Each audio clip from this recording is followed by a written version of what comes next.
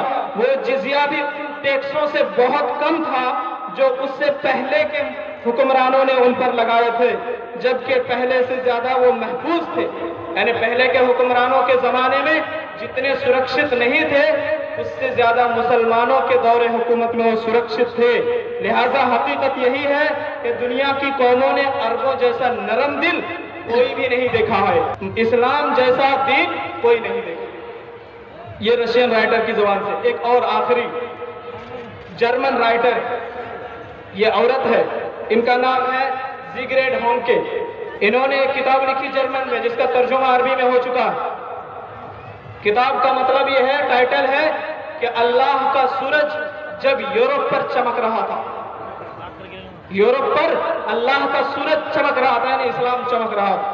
وہ کہتے ہیں ہمیں اچھی طرح معلوم ہے کہ ہم جس کاغذ پر لکھتے ہیں وہ عربوں کا ایجاد ہے، عربوں نے آوشکار کیا تھا۔ آج ہم بڑے بڑے راکٹ دیکھتے ہیں، کس نے ایجاد کیا؟ کیا چائنیز لوگوں نے بارود کو دیکھ کر کے راکٹ کا خیال کیا تھا؟ نہیں کیا تھا۔ جی اتہاس کار رشید الدین بتاتے ہیں منگولی لیڈر قبلائی خان عربی محل میں ایک درخواست لے کر آئے۔ کیا درخواست لے کر آئے؟ کہا کہ دمشق اور بالابک شہر کے جو انجینئر ہیں اور ان کے جو 3 بیٹے ہیں جنہوں نے راکٹ بنانے کا نظریہ پیش کیا ہے، انہیں ہمارے ساتھ بھیج دیجیے۔ تو آگے کہتے ہیں کہ عربک سائنٹسٹ نے 12ویں صدی میں، آج 21ویں صدی ہے، 900 سال پہلے کی بات ہے، 12ویں صدی میں بلاسٹڈ بارود کی تھیوری پیش کی۔ تو یہ مسلمانوں کے سائنس کو چرا کر کے، مسلمان کے ناموں کو مٹا کر کے اپنے نام سے، اپنا سویلائزیشن کے نام پر پیش کر رہے ہیں۔